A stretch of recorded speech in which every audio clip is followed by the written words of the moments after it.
Muy bien, vamos a ver. Vamos a cerrar esto. Y vamos a abrir nuestro Debian.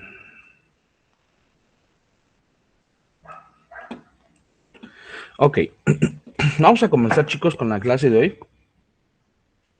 No sin antes pasar asistencia. Ustedes son 5S11 y estamos a 7. Ok, chicos, vamos a ver. Aguilar, Saldívar, Mariana. Presente. Ok. Becerril, Lujano, Luis Gustavo. No ha llegado. Betancur, Bonilla. Presente, prof. Ok. Casiano, Presa. Casiano, Presa. No, no ha llegado. Ok. De la Sancha, Aguilar. Tampoco. Y es Elvira que está, Barrios. ¿Mande? Presente. Ok, aquí a ver. está Karen, solo que comentó en el chat. A ver, vamos a ver. Casiano Presa, ok. Ana Karen. Muy bien. De la Sancha Aguilar, no está, ¿verdad? Ok. Elvira Barrios. Presente. Ok. Enríquez Elizalde. Presente, profesor. Ok. Gómez Hernández. No ha llegado. González Luna. Tampoco. González Valdés. Tampoco. Y Huerta González. Presente, profe. Ok. Huerta. Es Huerta Neria. Presente. Ok. Lizama Martínez. No ha llegado. Martínez Enrique. Presente. Ok. Martínez Trejo Sandra. Presente. Ok. Melo Castro Jocelyn. Presente. Ok. Miguel Vargas Axel. No ha llegado. Miranda Flores Cristian. Tampoco ha llegado. Monroy Vázquez. Presente, profe. Ok. Nieto Arellano. Presente. Ok. Pérez Mora. Presente. Ok. Pineda Jiménez. Presente. Muy bien. Reyes Miranda. Presente. Ok. Reyes Sánchez. Presente. Ok. Romero Coyote. Presente, profesor. Ok. Ruiz Cruz Jaime. No ha llegado. Solorzano Trejo. Presente. Ok. Sosa Ibarra. Presente. Ok. Tavares Sánchez. Presente, profe. Ok. Muy bien. Vázquez Silva. Presente. Ok. Vela Galván. No ha llegado. Yedra Medina. Presente, profe. Ok. Zavala Concha. Presente, profe. Centella Flores. Presente, profe. Ok. Cabañas Trejo. Coyote Páez. Reyes de Jesús. Ok. Bueno. Ya son todos. ¿Alguien faltó? Dice Sandra de la Sancha. De la Sancha. Aguilar Sandra. Ok. ¿Alguien más que falte? ¿Ya son todos? Ok. Muy bien, chicos. Vamos a, vamos a comenzar. Veamos. Debian. Vamos a correr nuestro Debian. Y en lo que se ejecuta, vamos a ver si tenemos aquí un jam ya hecho. Ujú. Vamos a ver.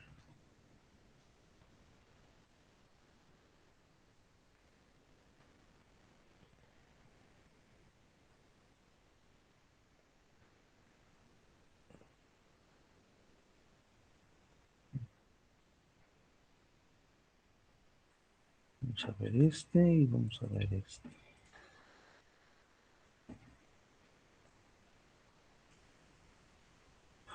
Ok, este nos puede servir perfecto.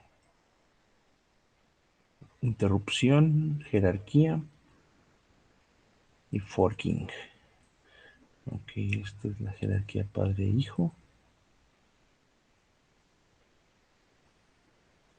Vale. Ok, muy bien. Vamos a presentarlo.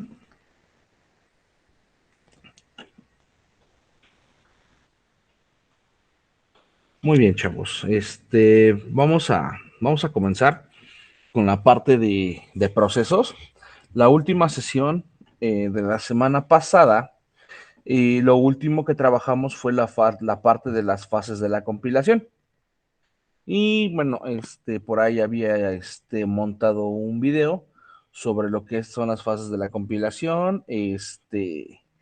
Bueno, vimos lo que son los fundamentos, en este caso, bueno, un poquito solamente de ensamblador x86.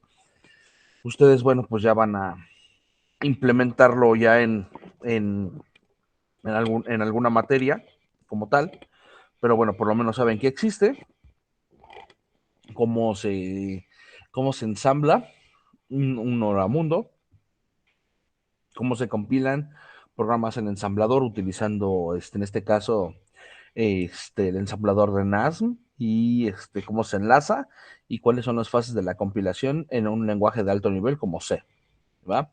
Y por ahí les había dejado el video apunte. Ok, en esta ocasión ya vamos a comenzar con la parte de procesos. Vamos primero a hablar o a platicar sobre qué es un proceso, características, aplicación, y de ahí pasamos a jerarquías, ¿va? Muy bien, entonces tenemos lo siguiente, nada más para recordar por ahí, a la persona que esté grabando, porfa, luego me cambie los permisos para poderlo descargar y subirlo en el bloque, ¿no? De, de trabajo para dejar ahí el video apunte disponible, ¿vale? Entonces ahí se los encargo. Muy bien, vamos a empezar. Tenemos entonces lo que se refiere a procesos, ¿va? Procesos.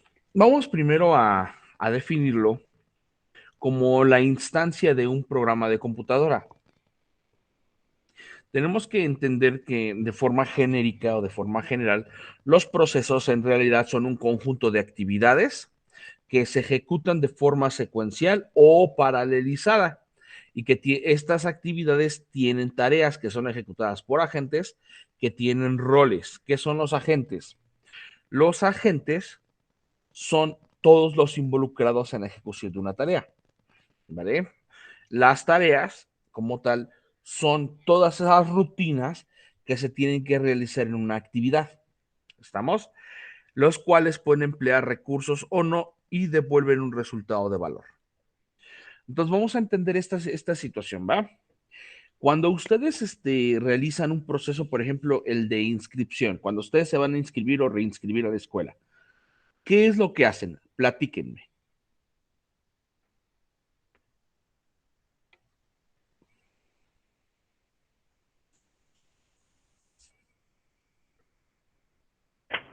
Profe, no lo escuché como dijo. Cuando ustedes realizan un proceso de inscripción o reinscripción, ¿qué es lo que ustedes hacen? Pues para empezar, checar qué requisitos son los que piden. Ok, ¿qué más? Nos metemos a la página oficial Ujú. para llenar documentos y sacar lo que vamos a pagar. Ok, ¿qué más? Realizamos la recolección de documentos. ¿Qué más?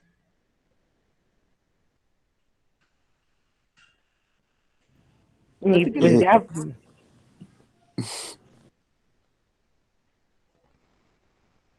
Pues depende, ¿no? Si es en línea o presencial.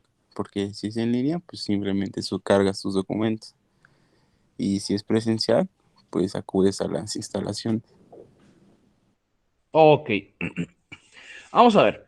Eh, bueno, ustedes que realizan, ustedes que llevan a cabo la ejecución de ese tipo de proceso, pues bueno, deben de tener identificado cuáles son las actividades, ¿va? A ver, vamos a entenderlo. En primera instancia, recuerden, un proceso es un conjunto de actividades que se ejecutan de forma secuencial o paralelizada, que tienen tareas que son ejecutadas por agentes que tienen roles, los cuales se pueden emplear recursos o no y devuelven un resultado de valor. Vamos a entender primero esta parte de forma muy general, ¿va? De manera en la que ahorita no estamos involucrando nada de cómputo, sino simplemente de forma general. Por ejemplo, hablamos del proceso de inscripción. ¿Qué es lo que sucede? Bueno, ustedes cuando se van a inscribir a una institución o van a inscribirse a algo, un curso o algo, ustedes primero identifican, ¿no? La convocatoria, ¿no? Y es un proceso de tiempo. ¿Por qué? Porque ustedes identifican la convocatoria y tienen que esperar hasta que se cumpla ese tiempo. Mientras se cumple ese tiempo, pueden realizar las actividades que tienen establecidas, como la recolección de documentos, llenar formularios de pago, obtener un formulario de pago, realizar el pago, y cuando llegue el día, pues el día descrito, ustedes llevan todos sus documentos probatorios y se inscriben. Pero vamos a hablar de uno en particular, no alguno específico. Por ejemplo, durante el proceso de inscripción tenemos un subproceso. Un subproceso son otros procesos que se ejecutan dentro del proceso general. El proceso general, ¿cuál es? O el proceso padre, es el proceso de inscripción, ¿vale? Un subproceso de todo esto sería, por ejemplo, el pago de derechos, ¿ah? Entonces, o por ejemplo, la recolección de documentación.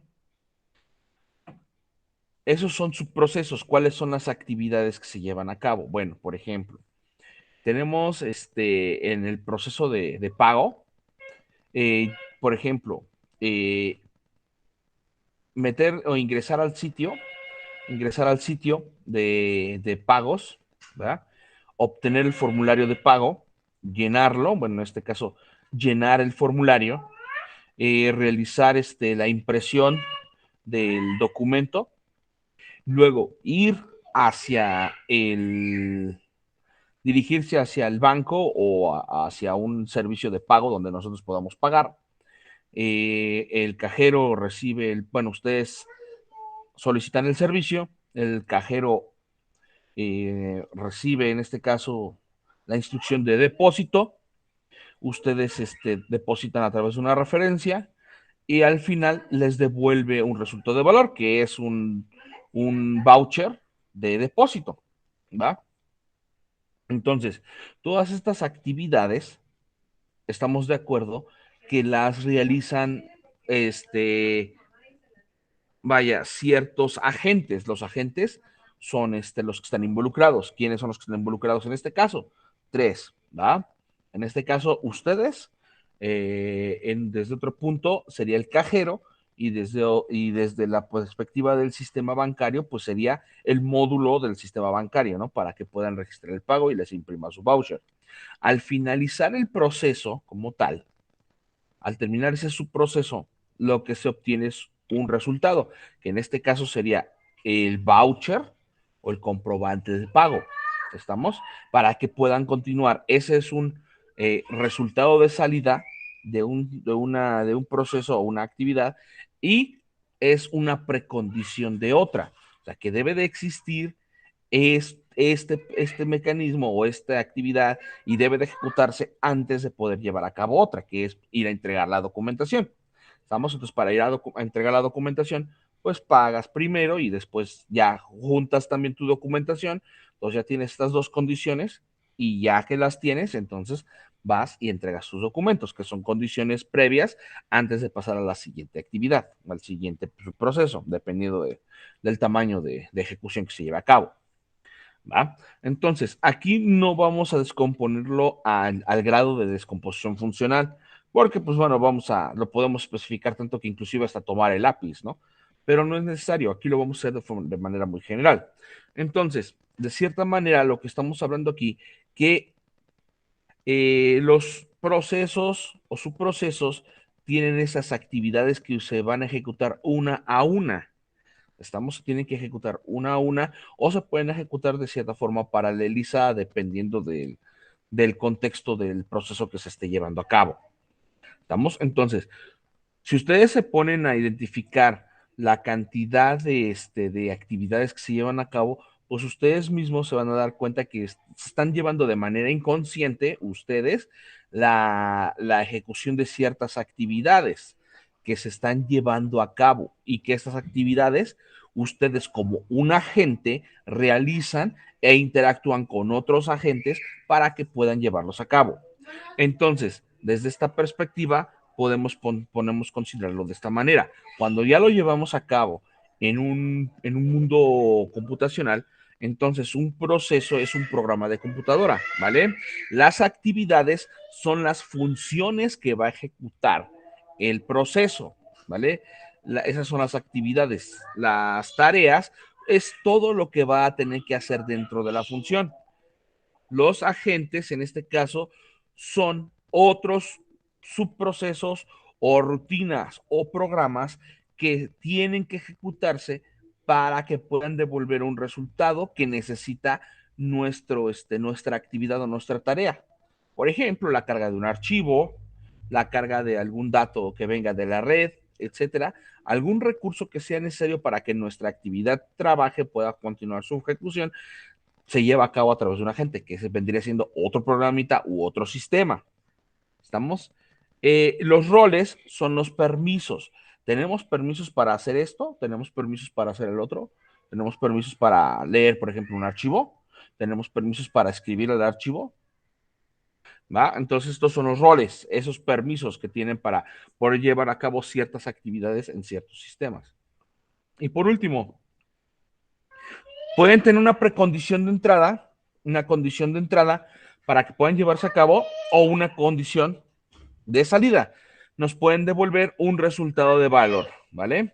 Entonces, desde esta perspectiva, pues nosotros podemos llevar a cabo la ejecución de una tarea.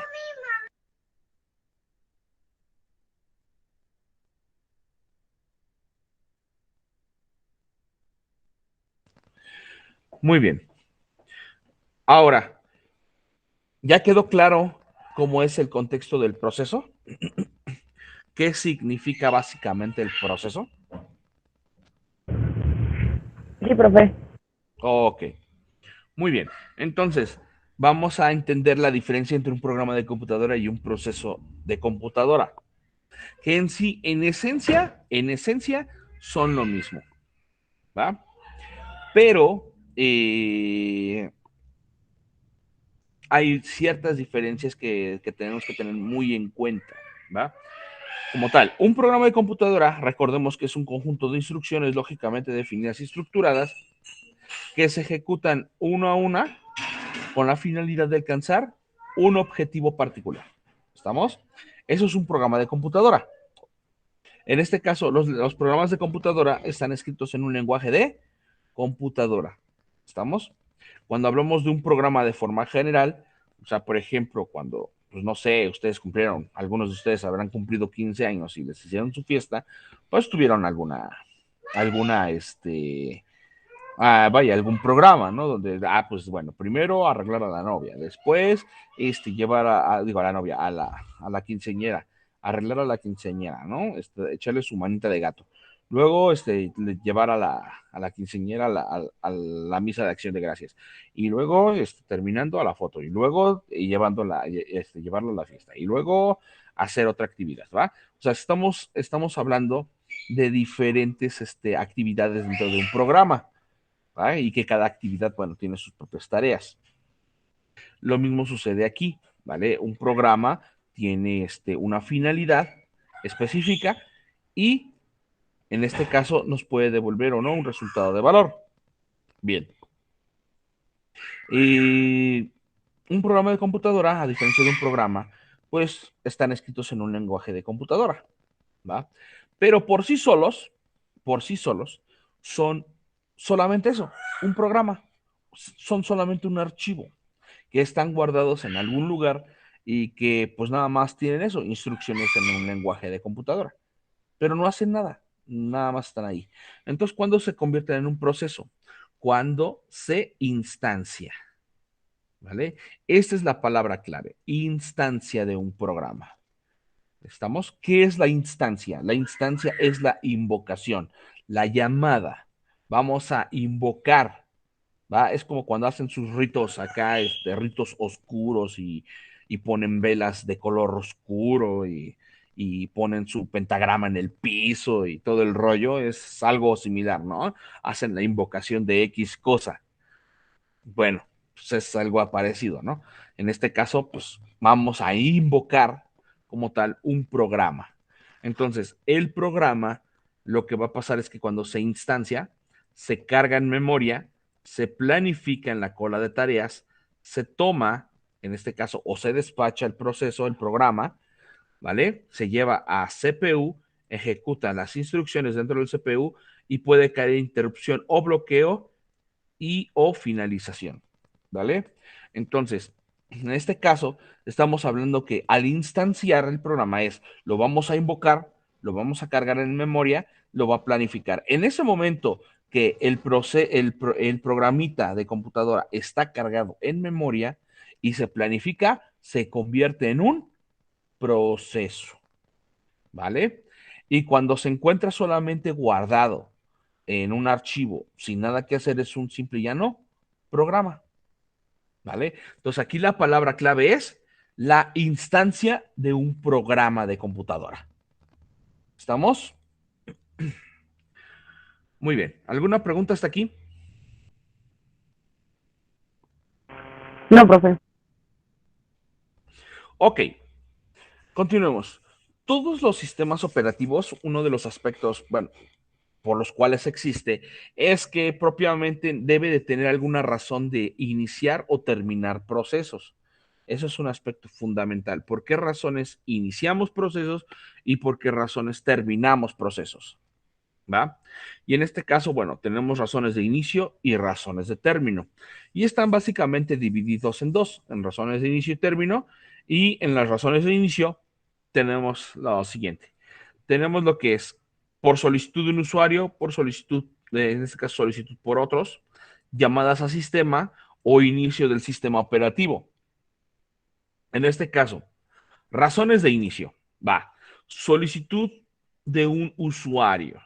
En este caso, usuario humano a través de una interfaz GUI o CLI. Vamos a ver. Pregunta del millón. Y esto ya lo hemos platicado. ¿Quién es el usuario del sistema operativo?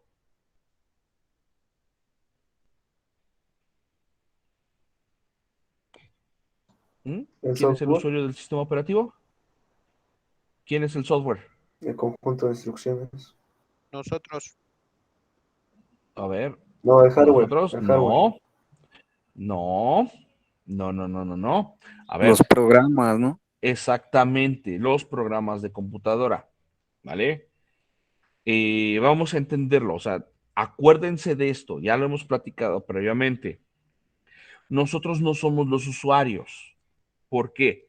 Si nosotros, así como estamos en estos momentos, en realidad lo único que estamos haciendo es interactuar con la máquina a través de una interfaz. Estamos en este caso una interfaz hombre-máquina, que puede ser una línea de comandos o una interfaz gráfica de usuario, ¿vale? Donde nosotros damos instrucciones. Le damos instrucciones al usuario y este usuario, pues bueno, pues vaya, escribe o interactúa con un elemento pictográfico y a partir de ahí, pues el usuario puede indicar alguna acción a la máquina. ¿Estamos? ¿Quién usa los servicios del sistema operativo? Los usan los programas de computadora, ¿vale? Los programadores de aplicaciones también los usan, ¿estamos? Pero es cuando están creando el programa. Cuando nosotros creamos un programa, hacemos uso de esas interfaces que ocultan la complejidad del hardware. Por ejemplo, escribir un archivo en disco. Recuerden que, pues bueno, ya platicamos un poquito sobre la cuestión de ensamblador. Ya vieron que ensamblador no es así de simple como parece, sino que pues realmente necesitamos entender cómo funciona el hardware, cómo se manejan los registros, cómo se invocan los registros, hay corrimientos de memoria, ¿vale? Desplazamientos, y entonces poder así trabajar con programas de ese estilo. Ustedes no realizan ese tipo de tareas, por lo menos no ahorita. ¿Estamos? Entonces, cuando ustedes necesitan cierto tipo de funciones en el hardware, utilizan servicios del sistema operativo, ¿vale? Interfaces que ya están escritas para poder realizar la actividad en el hardware que ustedes quieran hacer. Por ejemplo, imprimir en pantalla, leer un dato en disco, escribir algo en disco, utilizamos funciones que ya están establecidas, ¿vale? Entonces, para esta perspectiva, un usuario humano, en este caso usuario humano, a través de una interfaz LI o GUI, crea una nueva tarea, ¿vale? Por ejemplo, cuando ustedes escriben en la consola ls, por ejemplo, ustedes escriben ls y ejecuta algo. Entonces, ¿qué sucedió ahí? En este caso, el programa Bash está esperando instrucciones, es un programa interactivo. Entonces, espera una instrucción. El usuario escribe el comando ls, presiona Enter y le llega esa instrucción como parámetro de entrada a el proceso ls. Entonces, se carga el comando, el programa ls en memoria, se planifica, se lleva a ejecución, ¿vale? Ejecuta la instrucción de ls, que es lo que nos va a devolver la lista de archivos y directorios. Entonces, solicita un servicio del sistema operativo para leer todo lo que se encuentra dentro de ese directorio de trabajo. Entonces, hay que interpretar el sistema de archivos, leer lo que contiene esa región de datos en el sistema de archivos con el ínodo de trabajo del directorio como tal, y en ese momento obtiene la información, la interpreta, la procesa y se devuelve a la memoria principal para que el proceso ls tome esa información y la presente en pantalla. ¿Va? Ustedes no se preocupan por nada de lo que hizo LS, simplemente se preocupan porque les liste lo que tienen en disco. ¿Estamos de acuerdo? Entonces, desde esa perspectiva, pues bueno, un usuario humano, a través de una interfaz, lanza una nueva tarea. ¿Estamos? Cuando ustedes dan doble clic en algún icono, le están indicando al sistema operativo que cree un nuevo proceso. Estamos, cuando ustedes escriben un comando y le dan enter, le indican al sistema operativo que cree un nuevo proceso para que se ejecute y cambie su contexto. ¿Va? Ok. Solicitud por otro. En este caso, un usuario. Ahora, hablamos de usuario del sistema operativo, ¿vale? Hablando otro programa que utiliza funciones execve o funciones system.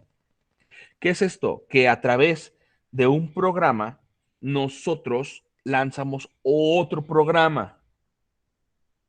Entonces, un ejemplo muy claro de esto puede ser cuando ustedes quieren insertar una imagen en un documento de texto a través de un escáner, por ejemplo.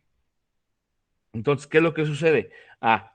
Primero seleccionan el insertar imagen desde escáner, ¿no? Entonces, en ese momento, el programa que tenían ustedes en primer plano, que sería su editor de texto, se interrumpe, queda bloqueado.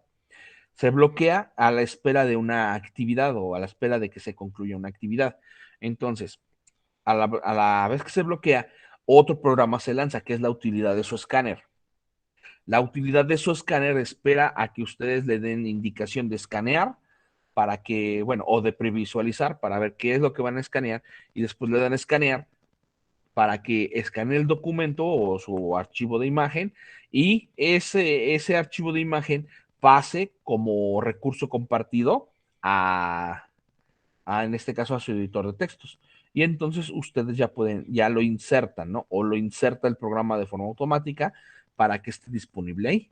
Y ya, ¿va? Pero entonces se están dando cuenta que en este caso otro proceso diferente invoca o carga otro programa para poder continuar con una actividad que el usuario solicitó.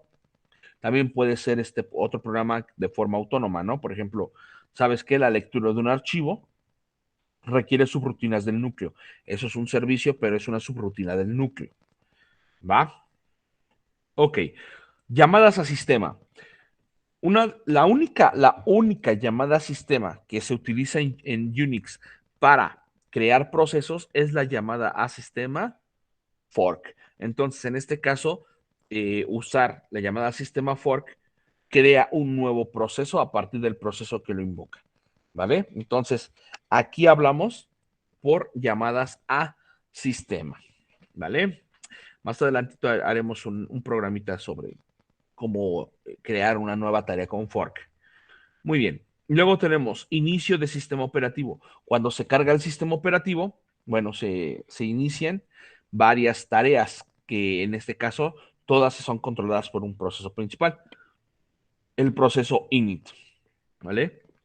Y el proceso init como tal es el que va a contener todas y cada una de las tareas que se están ejecutando dentro del sistema, ¿vale? Esto es, le pican el botón de encendido de su máquina, se carga primero el BIOS para presentar todo el conjunto de recursos, mapearlos, luego se carga un arrancador de sistema. Esto es un pequeño programa que se encarga de iniciar el sistema operativo. Cuando se inicia el sistema operativo, se inicia primero el núcleo del sistema operativo y cuando se inicia el núcleo se comienzan a cargar subrutinas. En este momento es cuando comienzan a crearse nuevos procesos para el control del sistema operativo, procesos propios del sistema operativo y procesos de usuario. Y entonces es ahí cuando se crean muchos hijos, en este caso dentro de la jerarquía padre-hijo, muchos procesos que corren dentro del proceso padre. ¿Va? Ok. ¿Alguna pregunta con las razones de inicio?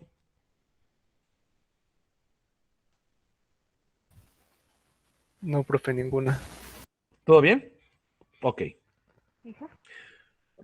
Razones de término. ¿Por qué finaliza un programa? ¿Va? Bueno, tenemos dos tipos de razones de término dentro de un programa.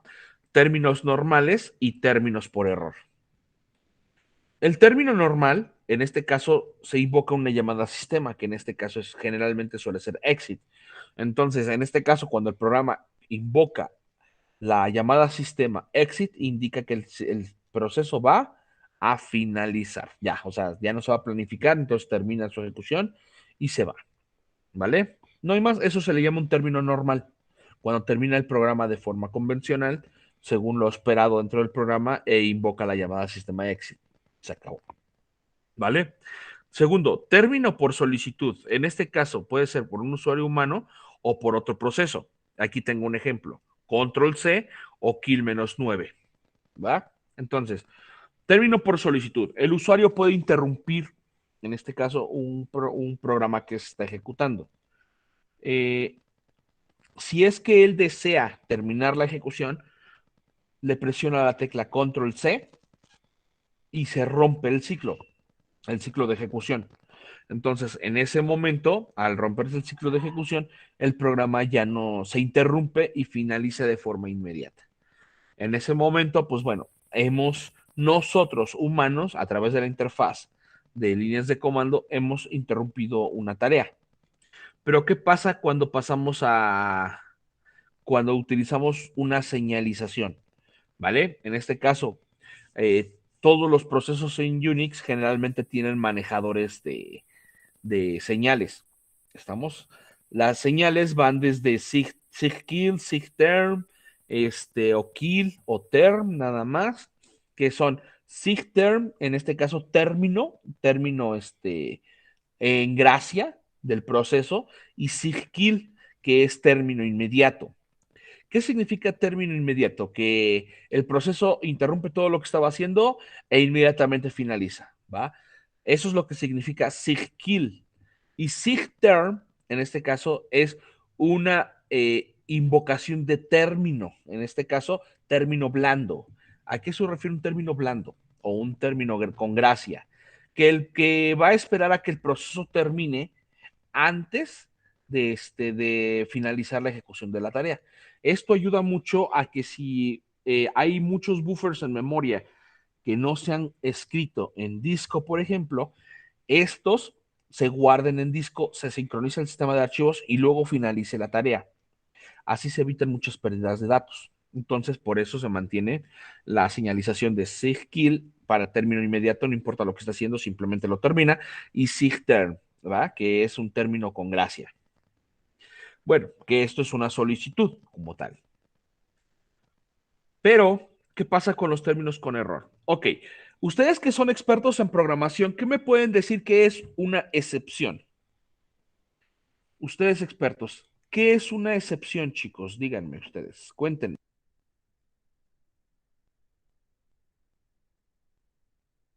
A ver, Baruch, dinos. Es cuando ocurre un error inesperado dentro de la ejecución y generalmente se puede imprimir un mensaje el cual te diga cuál es el error. Por lógica se tiene que crear un iterador el cual se utilice como variable en el que se va a almacenar el error. Pero como tal es un error dentro de la compilación o más bien dentro de la ejecución de un programa. Ok, más o menos ahí va. ¿Qué es una aserción?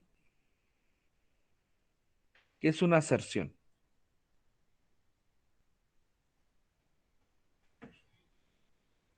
Porque yo sé que todos ustedes han manejado excepciones, ¿no?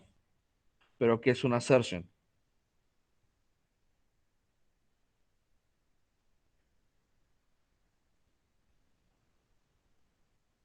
¿No?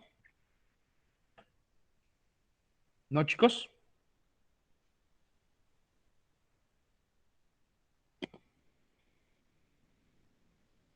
Bueno, ok.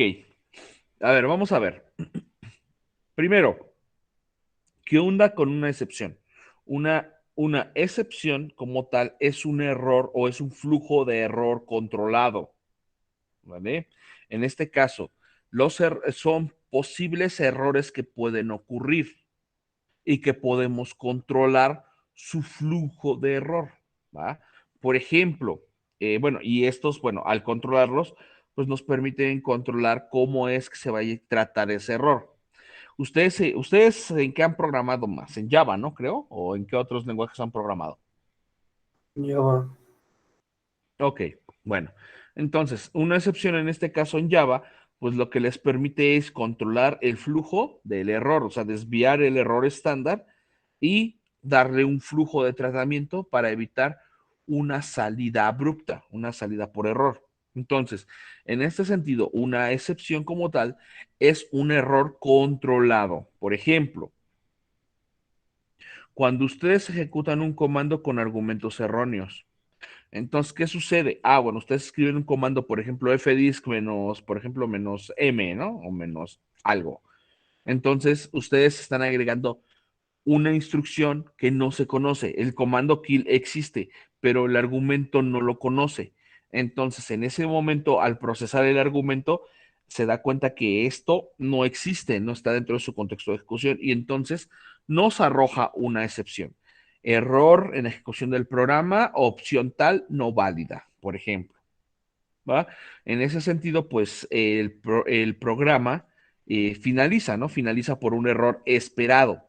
En el caso, por ejemplo, con Java, cuando abren un nuevo socket de conexión, por ejemplo, o un nuevo archivo, ¿qué es lo que sucede? Bueno, ustedes, si manejáramos un programa, un ciclo convencional, lo que sucedería es que si no existe el archivo, termina el programa porque no existe el archivo. Pero pueden manejar una excepción ahí al crear el archivo o al leer un archivo. Indican, ¿el archivo existe? Sí o no. Si sí, procedemos a leerlo. Si no existe, entonces lo creamos. ¿Va? Cuando es un entorno de red, por ejemplo, una excepción de una conexión, por ejemplo, a una base de datos es, ¿hay conexión hacia la base de datos? ¿Sí o no? Ah, pues que no. Entonces, manejamos ese flujo y evitamos que se cierre el programa de forma abrupta. ¿Va? Pero ¿qué pasa con las aserciones? Las aserciones son errores no controlados, son errores que no podemos controlar. Suelen ser errores críticos, errores de memoria, errores de entrada-salida o errores de división entre cero. Por ejemplo, ustedes no pueden controlar una memoria que cae en condición de error. A lo mejor existe un segmento de memoria que está que se encuentra, por ejemplo, dañado. Entonces ustedes no pueden controlar ese flujo de error, ¿verdad? Simplemente está dañado ese segmento de memoria y ya, finalizó. No pueden controlar esto. O, por ejemplo, una operación de entrada-salida. Vamos a suponer que ustedes están intentando leer un archivo de disco y este archivo está almacenado en un sector dañado de disco, ¿va? Entonces, pues bueno, no se puede leer en su totalidad o en su defecto, se lee pero con fragmentos en un archivo fragmentado, ¿va? Operaciones, eso se vuelve una operación de entrada-salida, o un disquete que esté dañado, o un CD-ROM rayado, por ejemplo, ¿vale? División entre cero. Comúnmente, aquí es una cuestión muy interesante, comúnmente los lenguajes de programación tienen esa capacidad de poder identificar si un programa está escribiendo o está intentando ejecutar un contexto de división entre cero. Generalmente esto se da porque, pues bueno, el programa en un lenguaje de programación de alto nivel identifica que no se puede hacer división entre cero. Pero hay algunos lenguajes de programación, como por ejemplo el ensamblador, donde pues tenemos que programar totalmente la memoria.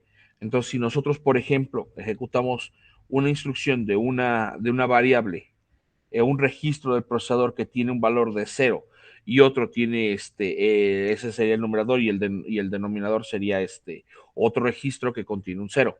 Entonces, pues no se puede dividir entre cero, aunque el contexto de cuando se compila el programa, el analizador léxico, semántico y sintáctico pasaría esas tres pruebas. ¿Por qué?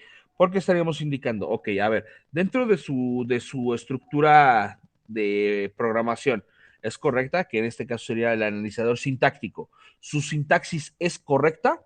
Sí, perfecto. Su léxico es correcto, o sea, todos los elementos del lenguaje pertenecen. Sí, es correcto. Muy bien. Ahora, ¿qué pasa cuando pasamos a la parte de la semántica? La semántica, ¿qué nos está diciendo? Ah, bueno, oye, vamos a hacer una división. Ah, ok. Dentro de su léxico está perfecto. O sea, vamos a hacer un número entre otro número, un registro entre otro registro, ¿va? Entonces, si están inicializados en cero, bueno, pues dentro de su contexto léxico, ¿está inicializada la variable? Sí, está inicializada. Pero ¿qué pasa cuando ya lo pasamos al analizador semántico? La semántica te dice, oye, esto va a estar dividido entre cero. ¿Es correcto esto? Algunos analizadores te van a decir, no, no es correcto porque no se puede dividir entre cero. Y otros no te van a pasar por alto. ¿Por qué? Porque dentro de su semántica te va a decir, bueno, ok, esto sí es correcto, porque dentro de su semántica se va a dividir un número, bueno, un registro o una variable entre otra variable. O una constante entre otra constante, o una variable entre una constante, etcétera. O sea, al final va a ser un número contra otro número. Y su semántica es correcta, entonces lo va a pasar. Y en ese momento, cuando lleven a cabo la ejecución del programa, ¡pum! División entre cero. ¿Por qué? Porque hay algún valor que no se está tomando, no está llevando a cabo, o algo lo sobreescribió, y en ese momento, pues no se puede dividir, ¿no? El valor entre cero. Entonces, ahí tenemos un error crítico. ¿Estamos? Muy bien. Entonces, desde esa perspectiva, estamos viendo diferentes razones por las cuales un proceso termina. ¿Va, chicos? ¿Alguna pregunta con eso? No, profe. ¿Todo bien? Sí, todo bien. Muy bien. Va. Tipos de procesos. Bueno, tenemos tres básicamente, ¿va? ¿Qué tipos de procesos tenemos dentro de un sistema operativo? Tenemos tres, ¿vale? Procesos de usuario, procesos de sistema y procesos de servicio, ¿va? Son tres perspectivas diferentes. Va a depender del aplicativo en donde vayamos a caer. Por ejemplo, los procesos de usuario son todos los programas de usuario que corren en el espacio de direcciones de usuario, como por ejemplo editores de texto, compiladores, comandos, etcétera, etcétera. O sea, son todos los programas utilitarios para usuario. ¿Estamos? En este sentido, pues todo lo que corre en el nivel de usuario generalmente suele ser interactivo. Por ejemplo, un editor de texto, un editor de hojas de cálculo, un editor de presentaciones, una línea de comandos, por ejemplo, ¿vale? La interfaz gráfica es un proceso de usuario, porque está, en este caso, a la espera de que ustedes interactúen con él. Entonces, como tal, esto corre en el espacio de direcciones de usuario. La memoria se divide en dos segmentos, ¿va? En este caso, el espacio kernel, que es el espacio privilegiado, donde se contiene el núcleo del sistema operativo y todas las instrucciones que se ejecutan en él, ¿vale? Y todo lo demás es para las aplicaciones de usuario y aplicaciones de sistema, ¿vale? Que en este caso, pues bueno, comparten esa parte porque todos ellos solicitan servicios al sistema operativo. Ok, procesos de sistema. En este caso son servicios del sistema operativo, núcleos y sus subprocesos, analizadores de memoria, analizadores de fragmentación, optimizadores de memoria o inclusive los mismos antivirus. Son procesos de sistema, ¿va? Cuando ustedes, por ejemplo, ejecutan un antivirus, ustedes ejecutan un proceso de usuario. ¿Por qué? Porque, bueno, tienen una interfaz donde le dedica, ¿sabes qué? Quiero escanear esto y lo escanea y les devuelve un resultado, ¿va? Pero ¿qué pasa cuando se vuelve un proceso de sistema? Es un proceso se vuelve un proceso utilitario del sistema operativo porque está corriendo en segundo plano y está realizando alguna actividad donde el usuario no se da cuenta que lo está haciendo. Por ejemplo, ¿cómo se llama? Por ejemplo, el escaneo activo, ¿va? En este caso, el escaneo activo en segundo plano, lo que hace es que inicia el servicio y a partir de que inicia el servicio empieza a escanear en segundo plano, en baja prioridad, todos y cada uno de los archivos. Siempre lo va a hacer hasta que termine de escanear todo y de nuevo lo vuelve a hacer al cierto tiempo, ¿vale? Entonces, ¿qué es lo que sucede aquí? Que estamos corriendo o se está ejecutando un proceso de sistema, ¿vale?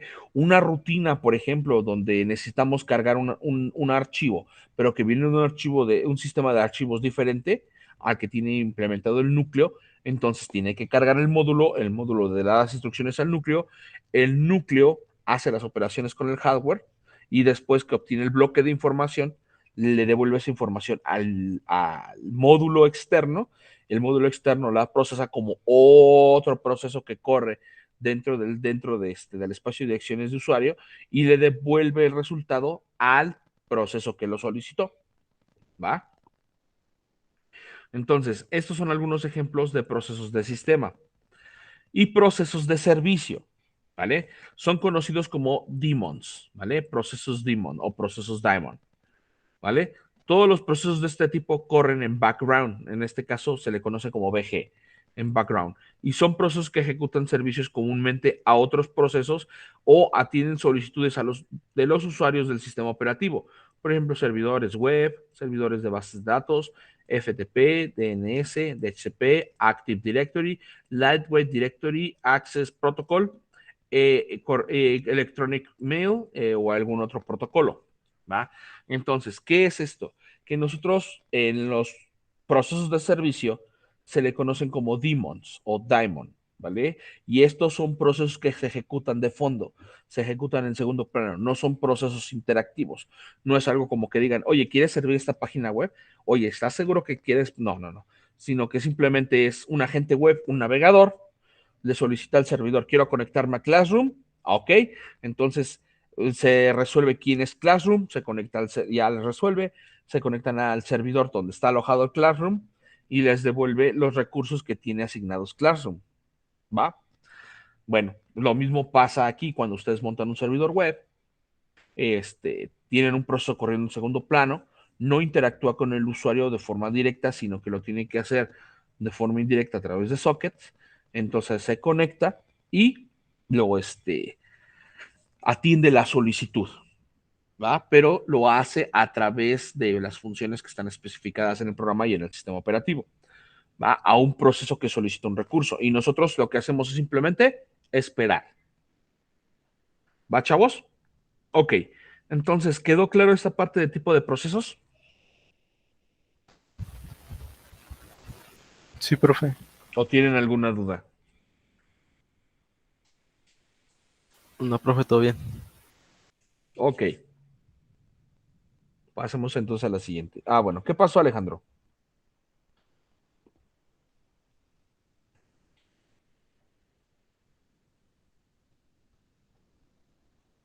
Que no entendió de los procesos de servicio. Ok, vamos a ver.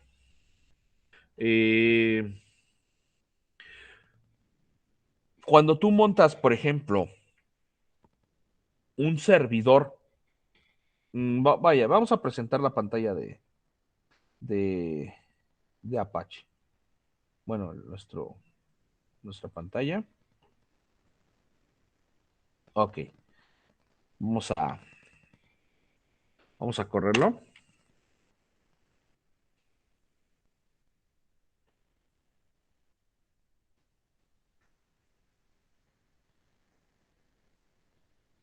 Ok, muy bien. Por ejemplo, esto que ustedes ven aquí en pantalla, esto es un programa interactivo, ¿vale? Y este es un programa de usuario. ¿Por qué? Desde el simple hecho de tener esta shell como tal, esta CLI, nos está solicitando, bueno, está a la espera de que nosotros le demos instrucciones. ¿Estamos? Entonces, hasta este punto, este es un programa de usuario. Esta ventanita es un programa de usuario. El escritorio es un programa de usuario. ¿Por qué? Pues porque nosotros tenemos aquí que está a la espera de alguna actividad para poder hacer algo. ¿Estamos? No hay problema con eso. Un proceso de servicio, por ejemplo, un proceso de servicio. Esto es un proceso de servicio. ¿Por qué? Bueno, tiene cierto grado de interacción, pero está solicitando servicios del sistema operativo para poder mostrarnos esta información que tenemos en pantalla. Y lo que está haciendo es mostrarme, en este caso, me está mostrando todos los procesos que están corriendo en el sistema operativo, ¿vale? En tiempo real. Entonces, para esta perspectiva, pues tenemos aquí eh, vaya, los procesos que se están llevando a cabo.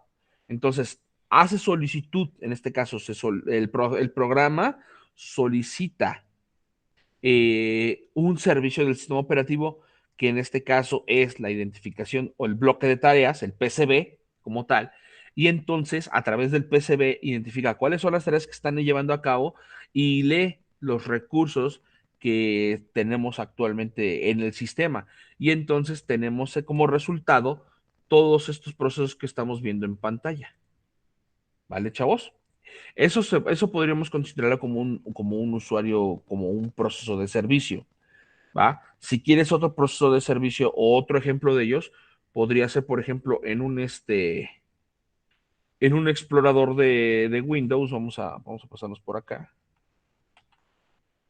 Aquí, en un explorador de Windows, tenemos aquí, por ejemplo, en equipo, por ejemplo, tenemos este disco, ¿no? Entonces yo le doy aquí en propiedades y aquí en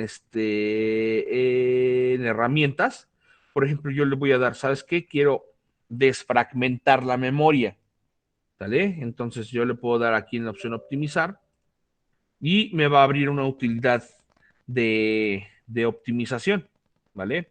Entonces, bueno, en este caso, pues me puede analizar, solicita un servicio del sistema operativo para poder analizar qué hay dentro de este sistema de archivos y decirme, ¿sabes qué? Oye, tienes tantos archivos fragmentados.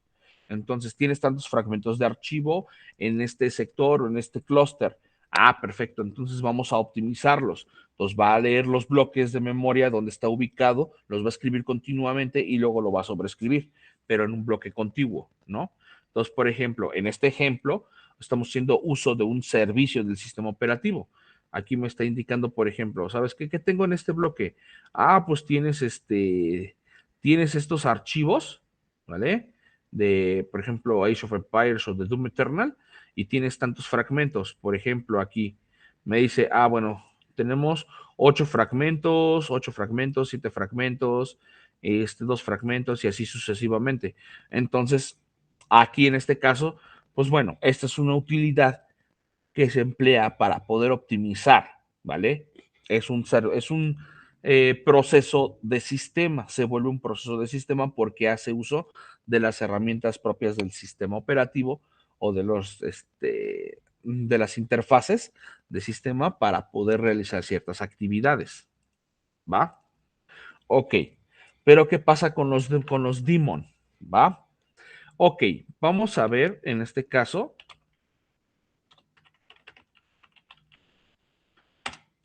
Esto, por ejemplo, esto es un proceso daemon, esto es un servidor web, ¿va? Cuando yo quiera acceder a un servidor web, entonces aquí me está indicando, ok, cuántos procesos están corriendo dentro del servidor Apache Web Server. Entonces, yo no puedo de forma directa interactuar con él, ¿va? Si yo ejecuto, por ejemplo, el comando ps-auxf y lo filtro para Apache 2, me está diciendo que tengo 2 procesos iniciales, ¿no? En este caso, Apache 2 y en este caso, dentro de su jerarquía, que todavía nos falta hablar de la jerarquía, tenemos 2 subprocesos, ¿vale? Que pertenecen al padre. El padre, ¿quién es? Es este. Y los hijos son estos 2. Este y este. ¿Va? Son 2 procesos diferentes. Entonces, desde esa perspectiva, está corriendo un demon, un demonio en segundo plano. Yo no tengo forma de interactuar con él, pero ¿cómo interactúo con él? Bueno, pues para esto necesito un navegador, por ejemplo, y necesito saber su IP.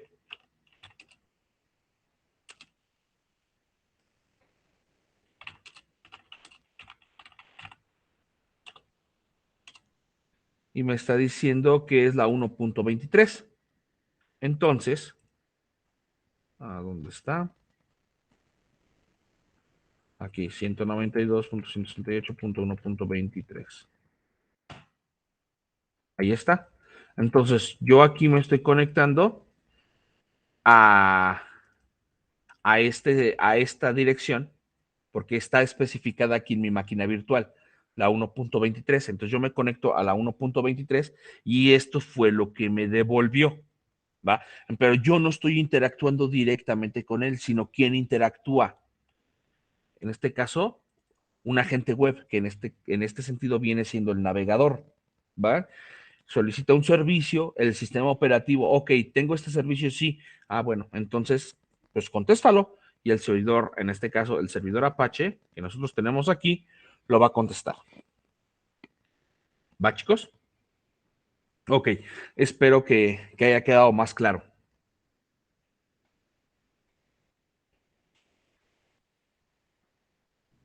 Sí, profe.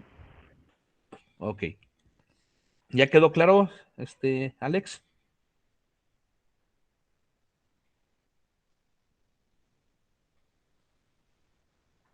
Ok, muy bien. Va. Entonces, continuemos en este rollo. ¿Dónde está? O sea, aquí. Muy bien. Entonces, esos son los procesos de servicio y son conocidos como daemon, ¿va? Como vimos, esos procesos están corriendo en segundo plano.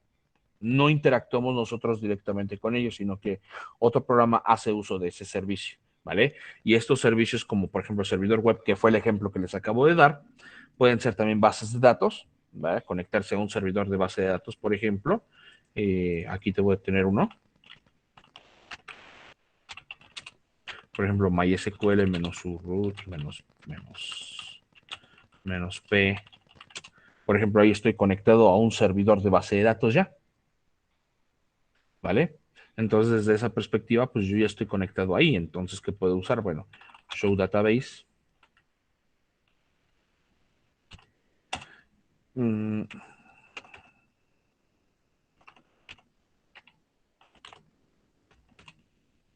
¿Vale? Y tengo aquí, pues bueno, 3 bases de datos, no tengo absolutamente nada, pero bueno, ahí puedo utilizar una, use, por ejemplo, MySQL,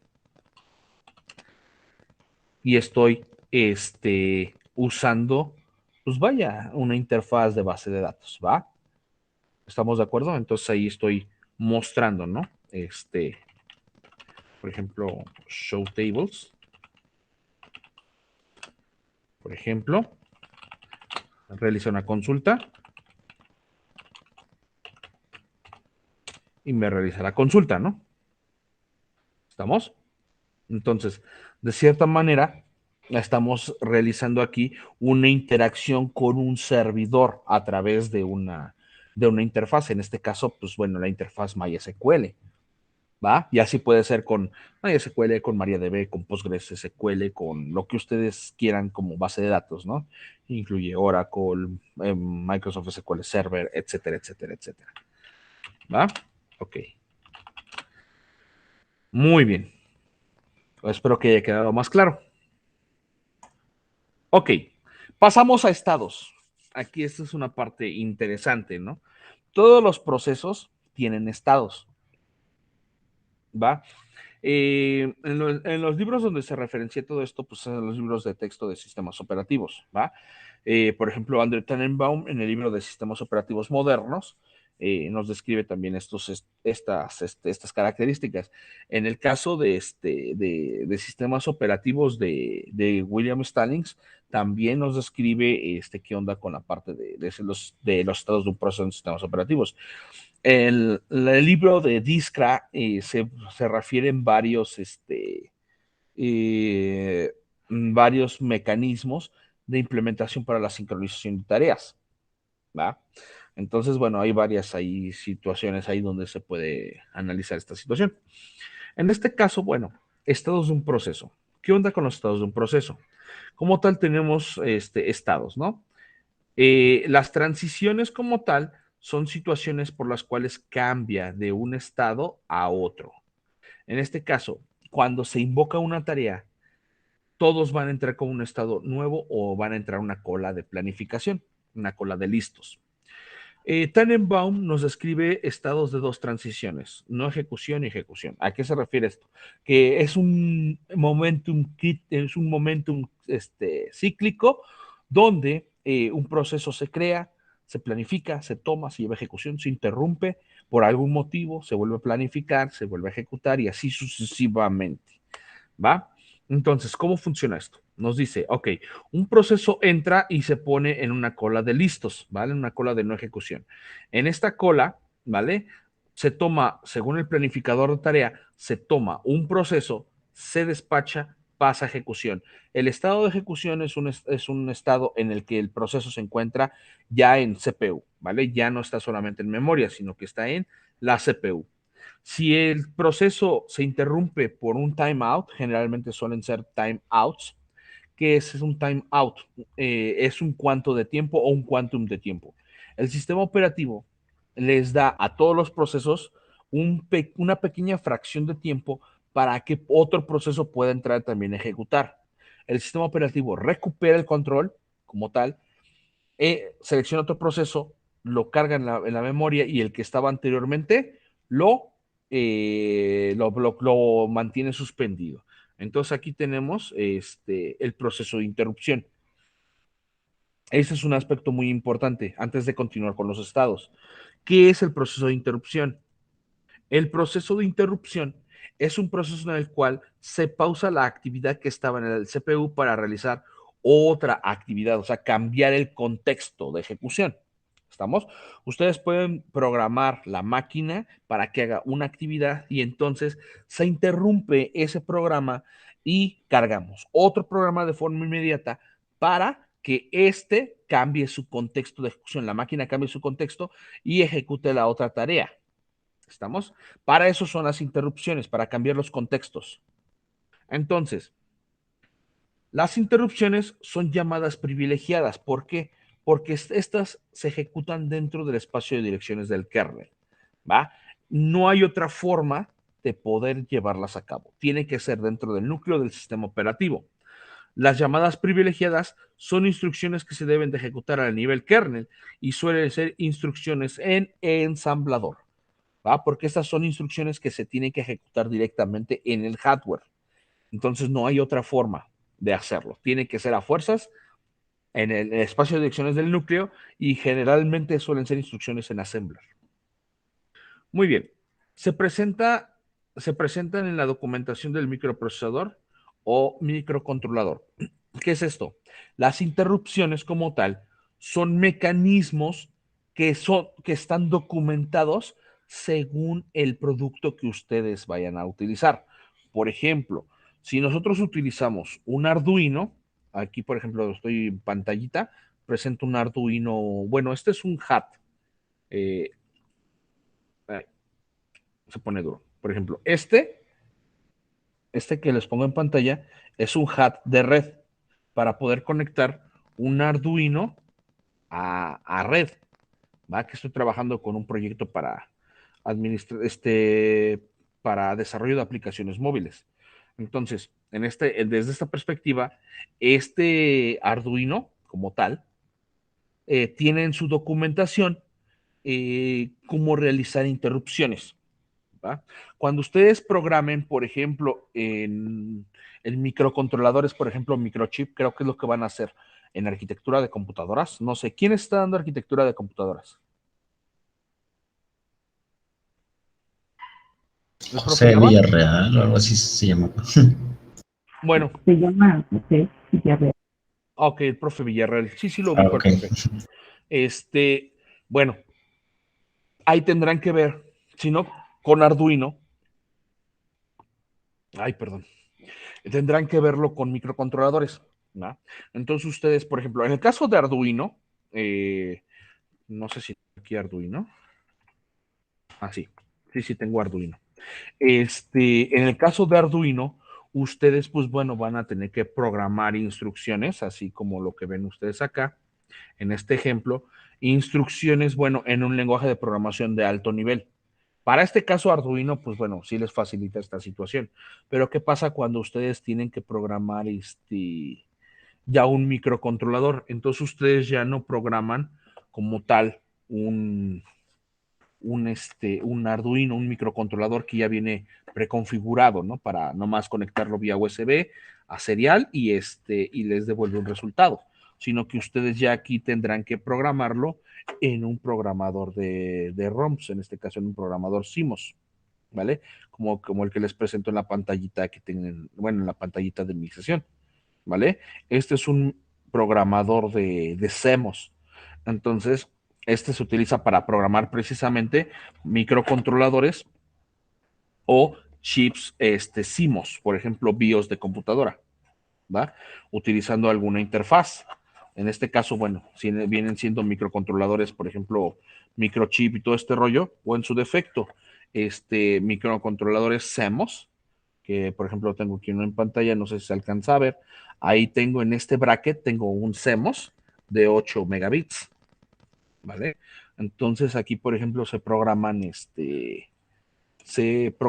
esos microcontroladores para hacer según la tarea específica a la cual ustedes estén diseñando, ¿vale? Entonces, bueno, como tal, regresando a los temas de esto, ustedes tendrán que ver cómo funcionan los microcontroladores, programar el microcontrolador para que controle qué va a hacer cada cosa, como por ejemplo controlar un sensor de temperatura, controlar un módulo Bluetooth, no sé, dependerá de lo que ustedes estén realizando. ¿Sí? ¿Qué pasó? Para programar un microcontrolador, ¿con qué lenguaje de programación se lo hace? Ensamblador. ¿Con ensamblador? ¿El ASM? Okay. Puede ser, en este caso puede ser ensamblador ASM, NASM también. En el caso yo sabía que el profe Nava trabaja con NASM, pero no sé el profe Villarreal en qué trabaje, ¿vale?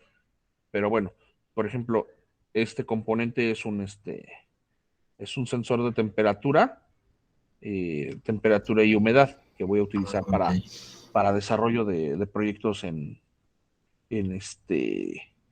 Arduino para desarrollo móvil. Vamos a trabajar con un poquito de IoT. Entonces, en este caso, bueno, yo voy a utilizar Arduino y Android Studio.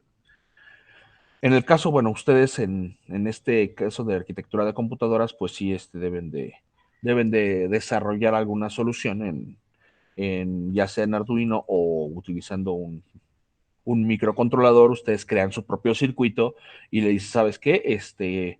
Bueno, quiero que me leas el sensor tal, me obtienes el resultado, lo procesas dentro del microcontrolador y te devuelve algún otro resultado, ya sea en formato de lucecitas, o sea, tú conectas tus luces, o que te lo devuelva a través de un puerto serie, no lo sé, dependerá de cómo lo manejen, pero los microcontroladores y los microprocesadores se programan en ensamblador. ¿Va? Sí, bro. Ok. Entonces, ¿qué pasa cuando se interrumpe un programa? Bueno, en el caso de un sistema operativo de propósito general, cuando se interrumpe un proceso, se identifican los valores que actualmente tienen memoria, se identifican los valores de registro de CPU, se identifican los valores de semáforo, bloqueo de recursos o memoria si es que estos están actualmente activos, valor del program counter, el valor del stack pointer. Se vuelcan, en este caso el volcado es tomar todos estos valores, o sea, todo lo que estamos hablando, se vuelcan los valores y se guardan en una ubicación temporal, que puede ser una unidad de disco o un espacio de memoria. Se carga el nuevo programa al CPU, se ejecuta el programa en el CPU, termina o interrumpe el programa cargado en el CPU. Esto es también los nuevos programas también se pueden interrumpir o pueden terminar dependiendo, ¿va?, de su contexto. Luego, en algún momento, el planificador de tareas vuelve a seleccionar el proceso que se ha pausado, o sea, que se ha interrumpido, se restauran sus valores previamente guardados y se continúa la ejecución del programa desde el último punto desde se ejecutó. ¿Va? O sea, esto es que guardamos todo, se guarda todo, se vuelca en algún lugar, se carga un nuevo programa, ejecuta un nuevo programa, termina o se interrumpe, luego se vuelve a planificar la tarea que estaba suspendida, la volvemos a meter al CPU. Antes de eso, se cargan todos sus valores. Al momento de cargarlo en CPU, se vuelven a restaurar sus valores de stack pointer, program counter, registros, valores de registro de memoria, etcétera, etcétera, etcétera, y se continúa desde su último punto de ejecución. Eso es lo que sucede con la interrupción. Entonces, desde esa perspectiva, cuando aquí le llaman pausar, es que se interrumpe por un timeout y se queda en una cola de no listos, una cola de espera. Se expide o en este caso, se despacha, se lleva al CPU y si llama una llamada a sistema exit, pues sale. Ya no se planifica, ya no regresa aquí, sino que ya se expulsa. ¿Va? Ok. Luego tenemos dos modelos más. En este caso, lo que es la cola de listos y la cola de bloqueo, ¿vale? Y en el caso de William Stallings, bueno, este es un modelo de 5 estados que nos refiere William Stallings. En el de también William Stallings nos refiere a un modelo de 7 estados. Los 7 estados integran los 5 estados previos, pero agrega 2 nuevos, que es el intercambio o la razón de intercambio de procesos en memoria, ¿va? No me detengo con mejor explicamos de aquí abajo, que ya incluye de aquí, ¿va? Para no hacerlo tan largo. Muy bien, veamos. Esta parte está dividida en dos. Esto está dividido en dos. La primera parte nos dice cuando hay un nuevo proceso, o sea, lanzamos una nueva tarea, por algún motivo o razón que se crea, y tenemos aquí, del lado izquierdo, tenemos cuando no hay suficiente memoria, y del lado derecho, cuando hay suficiente memoria, cuando tenemos memoria para cargarlo. Entonces, tenemos un nuevo proceso. Hay memoria, se admite. Ok, se pone en la cola de listos. Muy bien. ¿Hay suficiente memoria? Sí. Se pone en la cola de listos y el planificador de tareas toma una tarea y la despacha. El despacharlo lo lleva a ejecución y se va a CPU. La transición de ejecución a listo se da con un fin de tiempo, un quantum de tiempo, un timeout. ¿Qué es esto? Que el sistema operativo ya le dejó suficiente tiempo para que ejecute y en ese momento lo saca, lo interrumpe y lo lleva a una cola de listos, ¿va? No hay bloqueo porque no solicitó recurso. Entonces simplemente se necesita el uso del CPU. Lo interrumpe y lo lleva a una cola de listos. Se vuelve a planificar, lo despacha y lo vuelve a llevar a CPU. La transición de bloqueo, de ejecución a bloqueo ocurre cuando un proceso necesita un recurso que no está disponible en ese momento. A eso se le llama bloqueo, ¿va? Entonces, en este sentido, cuando está en estado de ejecución y el proceso necesita un recurso, entonces se bloquea el proceso y espera a que ocurra el suceso. ¿Qué es ocurre el suceso o espera suceso? Es una transición en la cual solicita el recurso al sistema operativo. Si no está disponible, entonces en ese momento, por ejemplo, vamos a llamarle la lectura de un archivo en disco, ¿va? El proceso necesita datos que vienen de un archivo en disco. Entonces, ¿qué sucede? El sistema operativo interrumpe la tarea que se estaba llevando a cabo y la pasa a estado de bloqueo. Se carga la rutina de carga de archivos, se cargan las rutinas del sistema de archivos para interpretar cómo se funciona el sistema de archivos. Después, ya ejecuta el programa, busca el archivo, lo carga, lee los datos en la memoria RAM, en este caso, y avisa cuando ocurre. Esto es un ocurre suceso. Está en estado de bloqueo mientras se lleva a cabo la operación. Cuando se lleva a cabo la operación y es exitosa, entonces avisa, ¿sabes qué?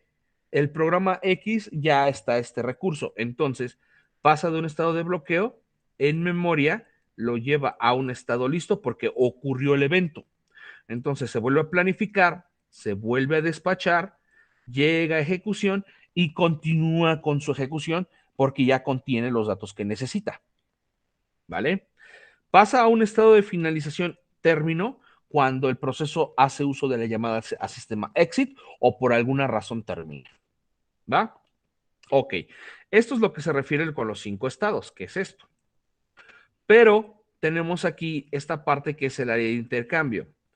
¿Para qué es la memoria virtual? La memoria virtual es una memoria en la que el sistema operativo puede extender sus páginas de memoria para poder cargar más procesos en una memoria pequeña.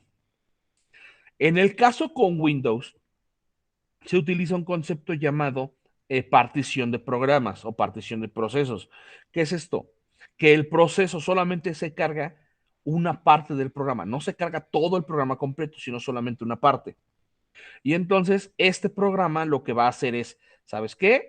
Cargo un programa, sigo mi pila de instrucciones, llega a una instrucción donde hay un fallo de página, el fallo de página me ubica a una región en disco, entonces me redirijo a la región de disco, leo el bloque de memoria, lo cargo en memoria, sustituyo el bloque que estaba utilizando, lo descargo y continúo con la ejecución del programa. Para eso es el archivo de intercambio pagefile.sys, porque así los programas se particionan y utilizamos una memoria de intercambio en una memoria pequeña. Para eso se utiliza en Windows, ¿verdad? En el caso de Linux y sus derivados, bueno, Unix y sus derivados, no existía ese concepto de partición de programas, sino que existe un concepto de intercambio de tarea. ¿Qué es esto? Se carga un programa completo, no se carga una parte, se carga completo. Este programa, al cargarse completo, utiliza un segmento de memoria X. Ahora el manejo de memoria es de asignación dinámica. Puede asignarse al momento de que se crea el programa, el contexto dice, necesito tanta memoria y se reserva esa memoria para ese programa y se clava en la memoria, ¿va?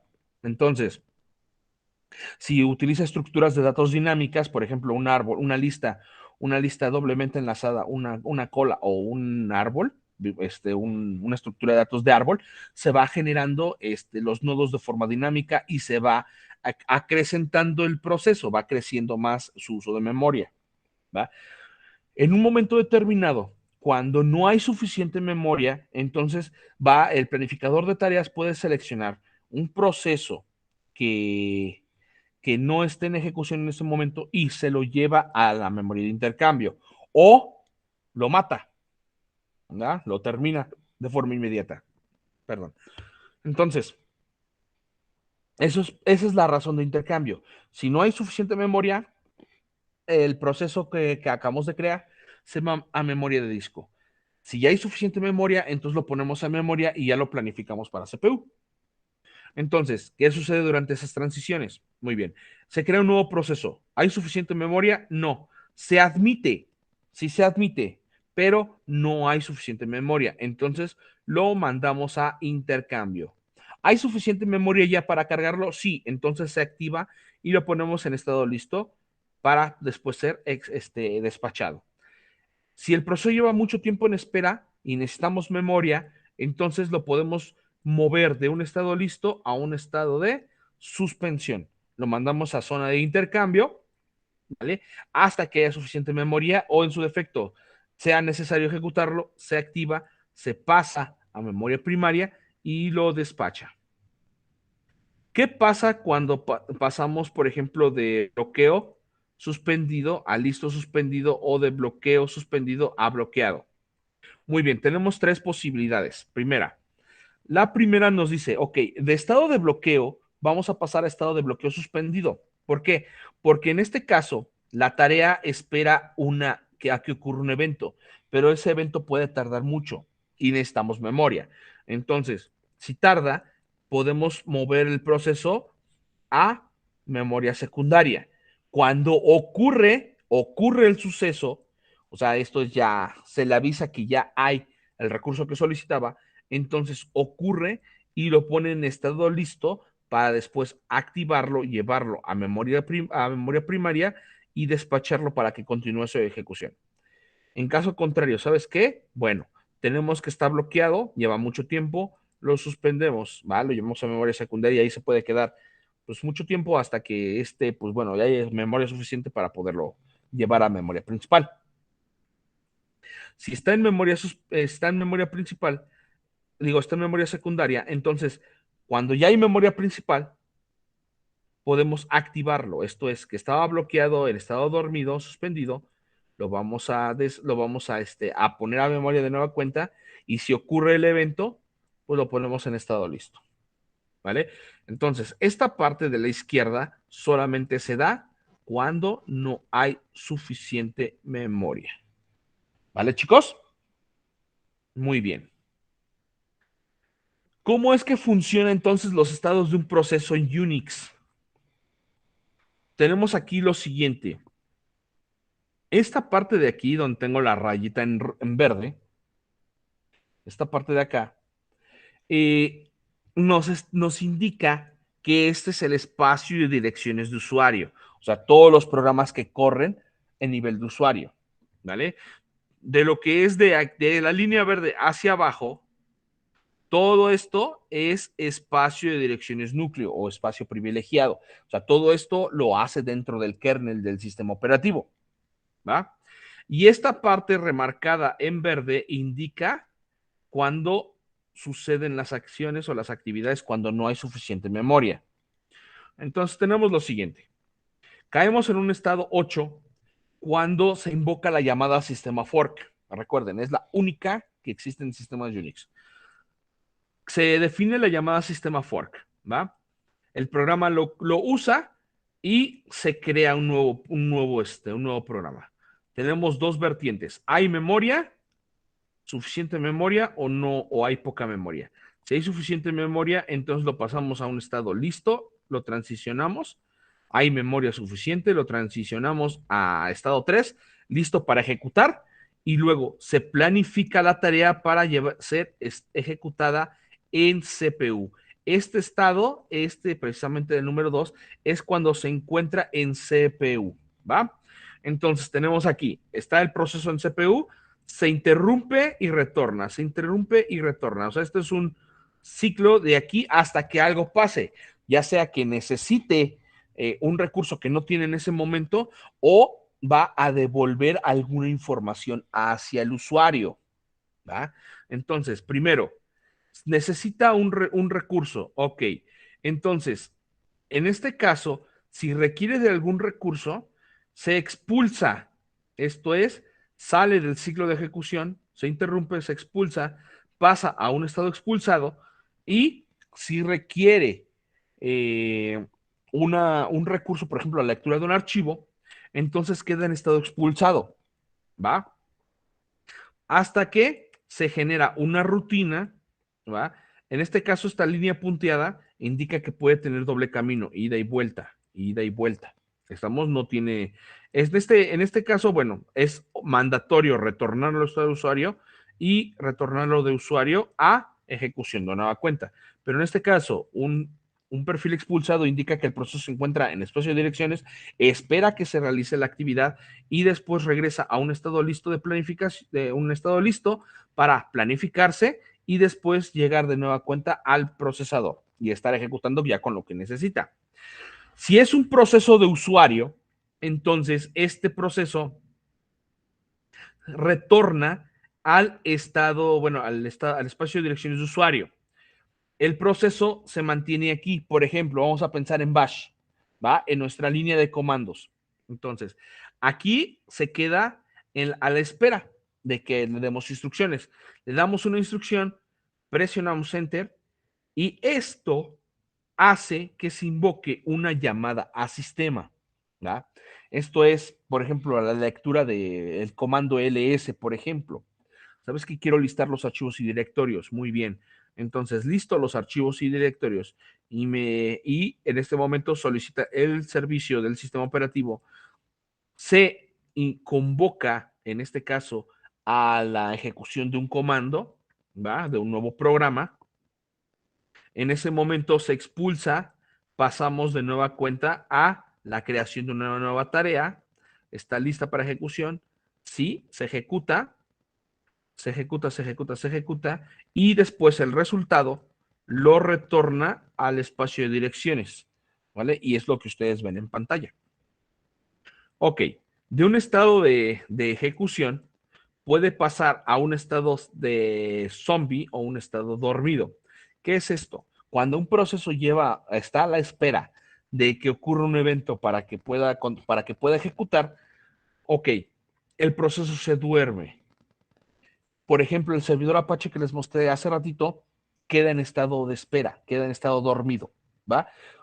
¿Por qué dormido y no suspendido? Porque si lo suspendemos no puede escuchar hasta que se le envíe una señal. Aquí en este caso queda en estado dormido, pero no escucha, o sea, está activo, semiactivo, porque no está haciendo nada en CPU. Entonces ocurre el evento y en ese momento se planifica, se despierta, se pone listo, se planifica, se ejecuta, realiza todo lo que tiene que ejecutar y después, otra vez, regresamos a dormirlo. ¿Estamos? Muy bien. Entonces, ¿qué pasa con esta parte para dormirlos? Bueno, cuando se duerme, en este caso el proceso queda cargado en memoria. No hay problema, ahí se queda, ahí está. Cuando lleva mucho tiempo ese proceso en memoria primaria y necesitamos más memoria para ejecutar otras tareas, entonces el proceso se descarga. ¿A dónde se descarga? Se descarga a memoria secundaria. Entonces tenemos aquí dormido en memoria a dormido en memoria secundaria. Entonces, cuando necesitamos ese proceso, se despierta el proceso y lo ponemos en estado listo para ejecutar, ¿va? Pero en este caso está en memoria secundaria. Para poderlo ejecutar debe estar en memoria primaria. Entonces, primero se carga el proceso, pasa a un estado listo y después se planifica para ser ejecutado. Si el proceso hay suficiente memoria, pero no ha sido ejecutado aún, podemos suspenderlo temporalmente, descargarlo, para que quede en estado 5, en lo que se cargan los programas que necesitan ser ejecutados, ¿vale? Se libera esa memoria y se vuelve a cargar. Se queda descargado aquí hasta que se activa. Estamos hasta que ocurre el evento. Mientras tanto, pues se va a quedar trabajando o se va a quedar en espera de que exista una solicitud. Esto es cuando no hay suficiente memoria y todo lo demás de arriba es cuando hay memoria. Muy bien. ¿Qué pasa con el estado zombie?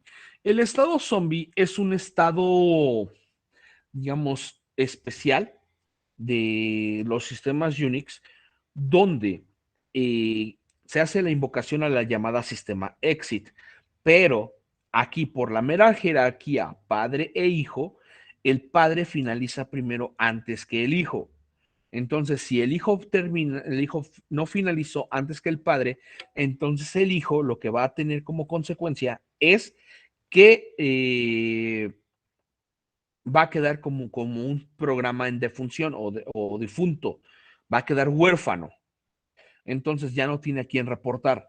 En este sentido, el proceso huérfano queda registrado en el sistema y, bueno, se puede terminar o no se puede terminar dependiendo de cómo se haya dado la condición de error. En muchos casos no es posible crear de forma tan abrupta un proceso zombie, ¿va? Esto se da principalmente por errores de programación y no suelen darse en programas bien estructurados, bien hechos. Pero bueno, es posible reproducir un proceso zombie, porque vamos a hacerlo de manera mandatoria. Pero en la vida real, los procesos zombie son procesos con errores de programación. Entonces, desde esa premisa, pues el proceso va a quedar consumiendo recurso dependiendo del tipo de proceso y en la condición de error en la que haya quedado.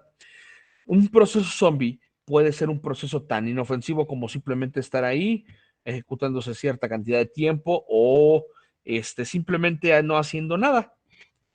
Así, tal cual. No hay nada. Entonces, no afecta. Pero hay procesos zombie que son tan cancerígenos que van consumiendo y consumiendo y consumiendo y consumiendo memoria. Tal es el caso, por ejemplo, de las bombas fork.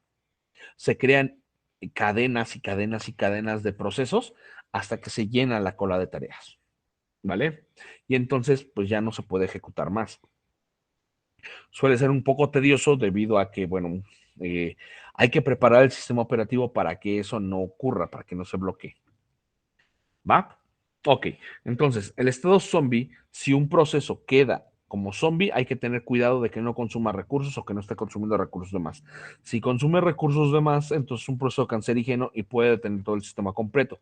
Si no consume nada y solamente está ahí cargado en memoria, bueno, pues sería cuestión de ver qué vamos a hacer con él. ¿Vale, muchachos? Ok, ¿alguna pregunta con respecto a estados de un proceso?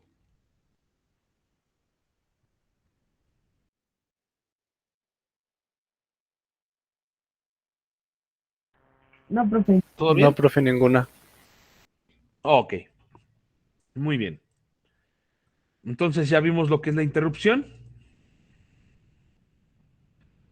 Pasamos a la jerarquía, ¿vale? ¿Qué onda con la jerarquía? Aquí tenemos, en el caso de los sistemas operativos, tenemos aquí lo siguiente. La creación de un proceso padre y la creación de sus hijos. Tal es el caso como lo vimos aquí, ¿no? ¿Va? Cuando vimos, por ejemplo, PS menos AUXF. Aquí, por ejemplo, tenemos dos procesos, en este caso, proceso padre y sus dos hijos. ¿Ya vieron? Esos son sus dos hijos que tenemos definidos. Y ese es el proceso padre. ¿Va? Entonces, dentro de la jerarquía de tareas, tenemos lo siguiente. Fork devuelve un identificador de tarea, el process ID. Si es 0 es hijo, si es diferente de 0 es el padre. ¿Va? Bueno, entonces tenemos aquí lo siguiente. Padre e hijo. El padre tiene todo su bloque de programación. ¿Va? El hijo todavía no se crea. Hasta que se invoca la llamada sistema fork, entonces es cuando se crea una instancia del padre. En este caso, referenciada como el hijo. Entonces aquí tenemos lo siguiente. Si en su bloque de programación del padre, si es igual a 0, entonces es el hijo. Si es diferente de 0, entonces el padre. Ah, bueno, perfecto. Ya se creó una tarea, ¿va? Con la llamada sistema fork. Si es el 0, entonces es el hijo. ¿Y qué va a ejecutar el bloque de programación que tenga el hijo? En caso contrario, este no es el hijo, entonces el padre, y ejecuta todo el bloque de programación del padre, ¿va? El hijo es una copia idéntica del padre, ¿estamos? Es una copia tal cual del mismo programa, pero los dos son totalmente diferentes uno del otro, aunque sean una copia, ¿va? ¿Por qué? Porque estamos siendo instancias de un programa y estos se crean de manera independiente uno de otro. Entonces, ambos tienen un PID, pero estos PID son distintos y solo se relaciona el hijo con el padre mediante el parent PID. Esto es que dentro de los atributos de un proceso tenemos una característica un conjunto de características que definen cuál es su identificador de tarea, cuál es el identificador de tarea del padre, quién lo lanzó, cuándo lo lanzó, cuál es el comando, el nombre del comando que lo lanzó, la ruta de donde lo lanzó, qué permisos tiene, etcétera, etcétera, etcétera, etcétera. Todo eso está definido en el PCB del sistema operativo. Entonces, cuando creamos un nuevo proceso padre, un nuevo proceso hijo, el hijo va a referenciarse al padre. El hijo tiene toda la copia del padre, pero el hijo no hereda ciertas características, como por ejemplo, el hijo no hereda bloqueos del padre.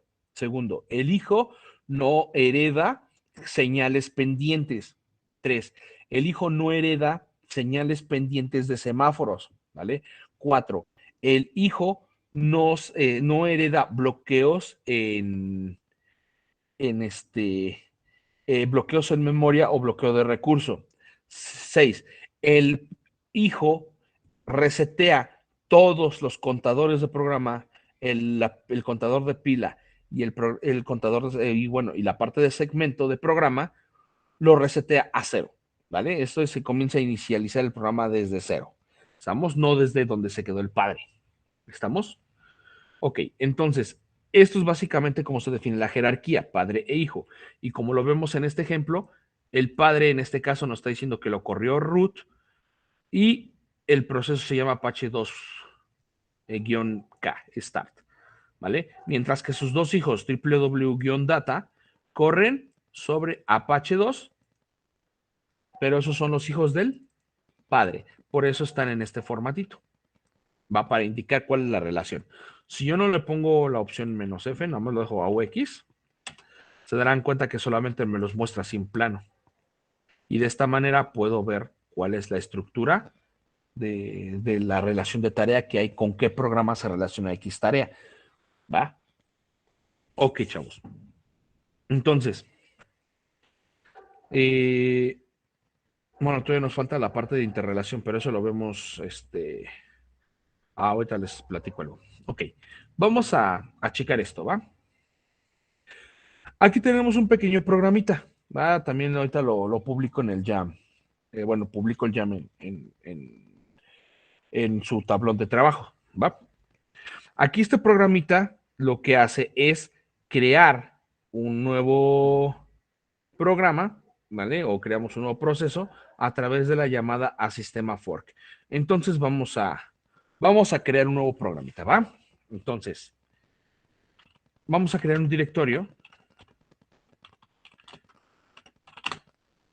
llamado 5S11.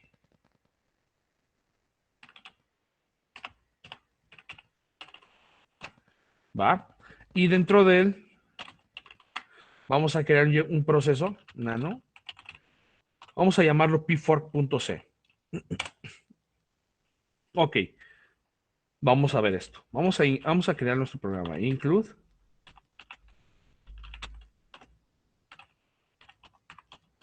standard input output, standard lib o librería estándar,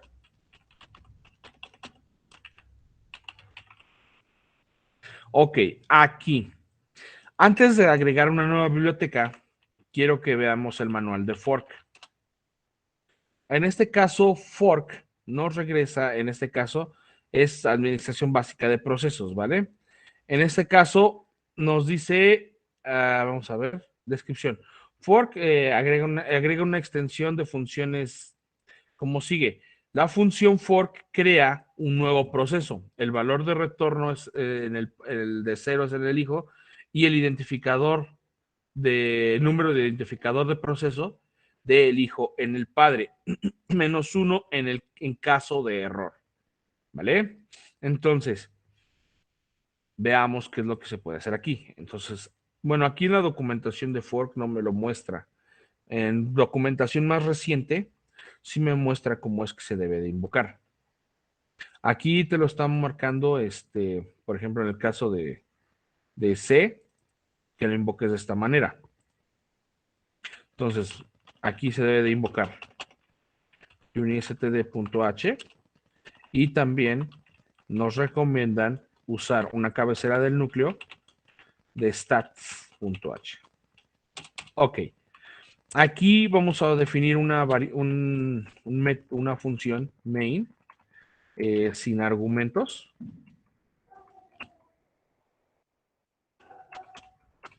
Y vamos a definir lo siguiente. Piste toma el valor, bueno, vamos a definir una variable de tipo piste que vas a llamar pid, que es el process identificator, ¿vale? Y en este caso le vamos a asignar lo que nos devuelva fork. Aquí vamos a evaluar si pid es igual a -1, entonces lo que vamos a hacer va a ser imprimir en pantalla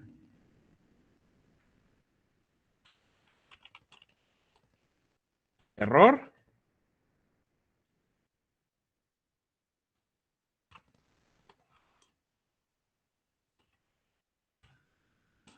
y le indicamos una salida, una llamada sistema exit y vamos a regresar un -1 en condición de error. En caso contrario, si el PID es igual a 0, ¿quién es 0? El hijo, ¿ya vieron? El valor de retorno es el 0 en el hijo. Ok, entonces si el PID es igual a 0, entonces vamos a indicarle que imprima, en este caso que soy el hijo,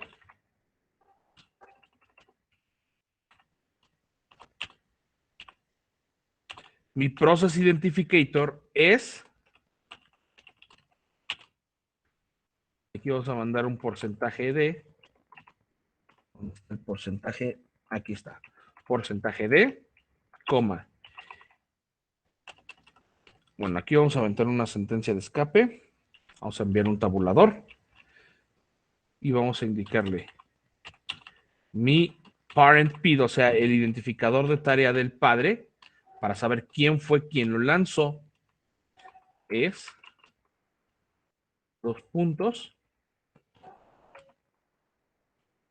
porcentaje de, aventamos un nuevo salto de línea, cerramos comillas, y le indicamos que me ejecute getPID para saber cuál es el PID de la tarea y getParentPID para el identificador de la tarea del padre.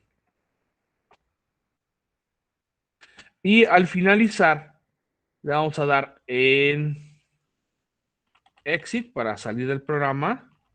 Aquí sí le vamos a indicar un exit 0 porque el programa finaliza de forma correcta.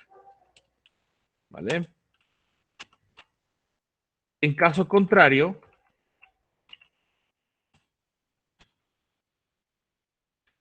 ¿quién es entonces?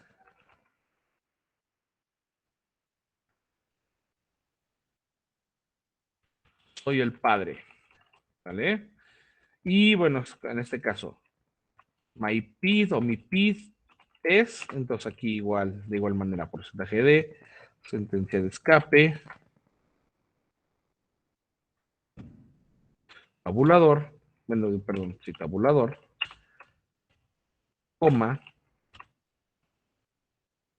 mi parent PID, aquí me va a tener que devolver el número de bash. Es porcentaje de, vamos a saltar la de línea, coma, get PID. Ah, me faltó aquí ponerle comillas. Ok, get PID y get parent PID. ¿Va? Y terminamos con un exit en 0. Muy bien, entonces este es nuestro programita. Lo que estamos haciendo nada más es, ok, primero creamos un nuevo programa, creamos un nuevo proceso, ¿va? Cuando lo creamos, entonces identificamos, ok, ¿se pudo crear el proceso sí o no? Si sí, entonces pasamos este bloque. Si no, entonces ejecutamos este bloque. Primero esto es una comprobación de si se pudo crear o no, ¿va? Si no se pudo crear, puede ser porque no hay suficiente memoria, no está implementado la llamada sistema fork o se ha alcanzado el límite de tarea que se tiene que realizar, ¿va? Entonces, bueno, en este caso no nos va a marcar error porque si está implementado, respeta POSIX, hay suficiente memoria y no tiene establecido un límite. Entonces, pues bueno, como tal, esto no lo va a ejecutar, pero siempre se debe poner en caso de que ocurra un error, ¿vale? Muy bien. Entonces, en caso contrario, si el PID es igual a 0, entonces la documentación nos dice que el valor de retorno es el 0 en el hijo, ¿va? Entonces, este va a ser el bloque de código que va a ejecutar el hijo. Entonces va a imprimir, soy el hijo, mi identificador de tarea es, y va a imprimir lo que nos devuelva getPID, que en este caso viene siendo su identificador de tarea. Mi parent PID, o sea, ¿quién es mi padre? Mi padre es, y vamos a obtener el nombre del proceso padre, ¿va? Luego, ya una vez que termina de ejecutar esto, pues finaliza el programa.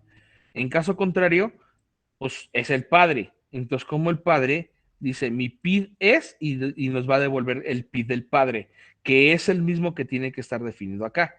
Y luego nos va a imprimir mi parent PID, o sea, el PID de bash de lo que estamos corriendo actualmente como consola CLI, ¿va? Lo imprime y finaliza el programa, ¿va? Vamos a guardar cambios y vamos a compilar. sc pfork.c-o pfork.bin. Ok. Algo me faltó por ahí. Include stat. Es que no me acuerdo si es stat o stats.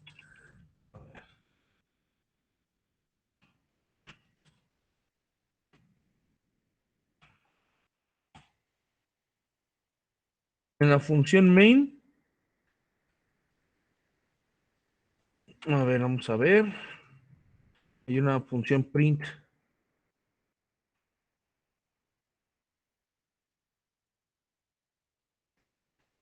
Que no me cuadró. A ver. Void main. Pid. ¿En qué línea? No me acuerdo. A ver. Dice. La función main. Referencia a. Ah, es que es print, no es print F. Ah, qué sonso.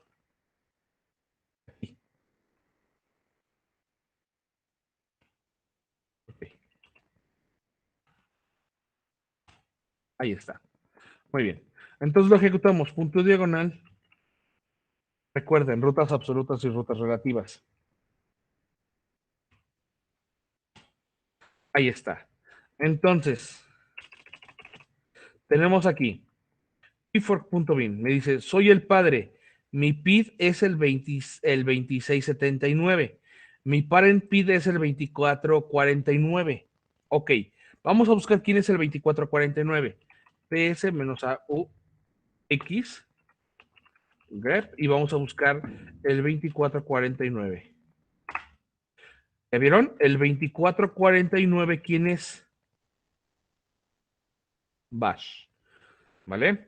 Entonces, tenemos el padre es el 2679. El hijo, mi parent PID es el 2449.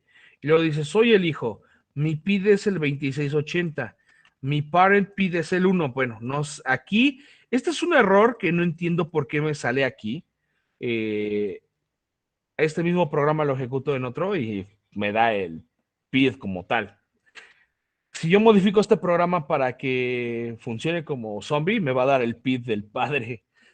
Razón, motivo, quién sabe por qué.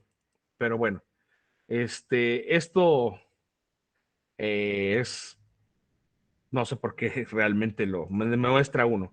Si lo ejecuto en otro programa, por ejemplo aquí, en este ejemplo que es el mismo, aquí sí me da, por ejemplo, el parent PID es 2731 y el PID del padre es el 2731. Aquí en este ejemplo sí me lo muestra. Pero este problema nada más lo tengo aquí. Aquí quién sabe por qué razón y luego de repente lo da. Pero bueno, cuando ustedes lo hagan, pues puede que les salga correctamente. ¿Va? Aquí, pues, les digo, aquí funcionó y aquí sí me da. Y aquí lo corro y sale raro, pero ok. Entonces, aquí nos debe demostrar el parent PID. El PID de este vendría siendo el 2679. Se dan cuenta que los identificadores de tareas son diferentes. ¿Por qué razón? Por ejemplo, en este ejemplo, aquí me está diciendo que fue el 2731 y el 2680. ¿Por qué son diferentes? Porque son números aleatorios, ¿vale? Son números enteros positivos aleatorios que se le asigna como identificador de esa tarea. Y entonces en él es como nos vamos a referenciar a esos procesos, no por nombre, porque podemos tener muchos procesos, como lo vimos con Apache Web Server, ¿vale? Por ejemplo, htop -u triple unión data. Por ejemplo, aquí todos se llaman Apache 2, ¿va? Pero ¿a cuál específicamente a cuál te vas a referir? ¿Estamos? Aquí todos se llaman así.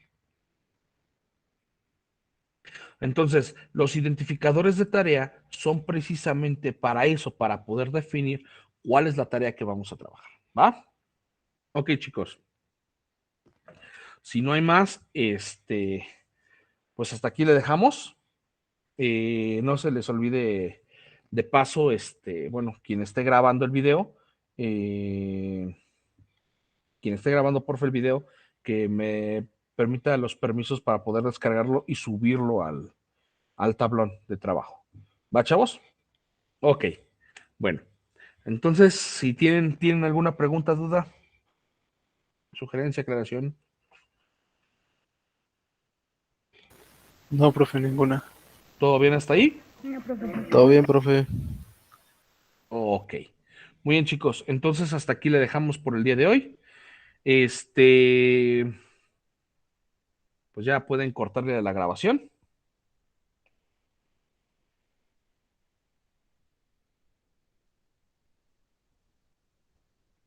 Creo que quien estaba grabando ya dejó ahí No, aquí ando. Nada más mándame su correo y le doy las permisas. Pues ahí debo de estar en personas, ¿no? Pues de todos modos, pues quien en este caso para la materia, pues ahí debe de venir mi nombre, Gustavo Romero. Bueno. O gustavo.romero@teson.edu.mx. Está bien. ¿Va? Ok. Va. Pues va, chicos. Entonces, pues sin más, entonces aquí le dejamos.